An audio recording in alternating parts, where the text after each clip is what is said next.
កូនហើយបើអ្នកណាមកធ្វើឲ្យកូនខឹងក្រោធកូនអាចចោលបានក៏ចោលទៅឲ្យអភ័យបានក៏ឲ្យអភ័យទៅចិត្តកូននឹងបានសុបាយមិនខូចសុខភាពរបស់ចិត្តឡើយការគិតទៅពីរឿងសងសឹកគ្រាន់តែដើម្បីឲ្យអស់គំនុំដើម្បីឲ្យសមចិត្តនោះពេលខ្លះអាចឲ្យសមចិត្តនិងសុបាយចិត្តបានខ្លះប៉ុន្តែបានត្រឹមតែមួយពេលមួយរយៈតែប៉ុណ្ណោះ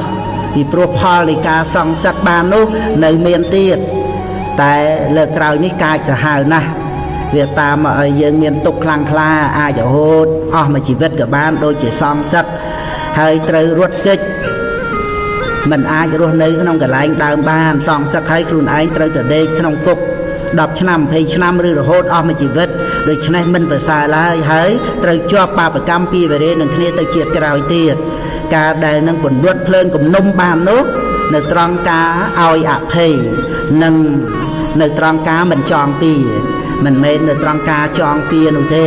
ព្រោះពៀវេរាត្រូវស្ងប់ដោយការមិនចងពៀជាពិតប្រាកដ